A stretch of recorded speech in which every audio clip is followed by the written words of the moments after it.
Ayan, siyempre, papasok muna tayo dito sa Red Ribbon.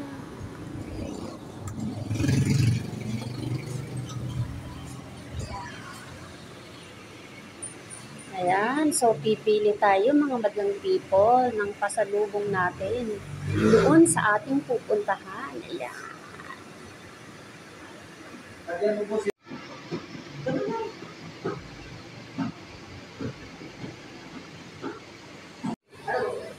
Ito.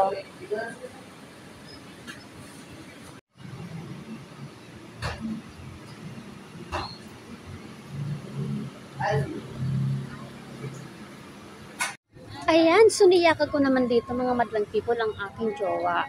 Kasi, tingnan niyo yung kanyang suot. Diyos ko Lord, awang-awa naman ako sa kanyang paa. Kaya sabi ko, maghanap man lang muna kayo dito ng maganda-ganda ng tsinelas. Kasi ayaw niya talagang magsuot ng sapatos. Oh my God! Wow! Ayaw niya magsapatos. Gusto niya magtsinelas. Kaya ayan, niyaya ko na lang siya dito na bumili kami ng tsinelas na magugustuhan niya. Kaya, pili siya, pili. O, yan. So, kung ano yung maibigan niya, yun ang ating ibibigay. Kaya, pili na, pili. Okay na yan?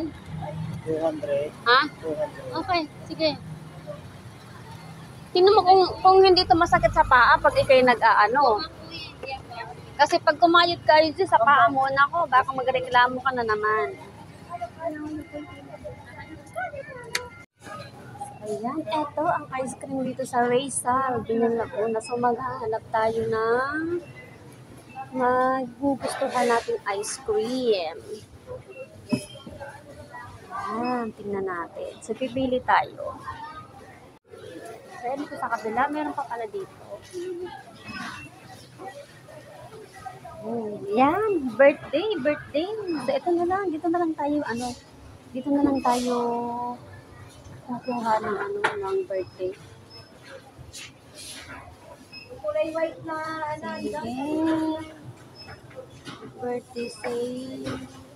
So actually guys, hindi ko alam kung ano yung mga lasa nito. Basta tayo ay kukuha lang ng itong isa.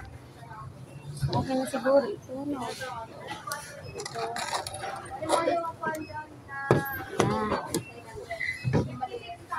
So, ayan, punta na tayo doon sa para ano natin to.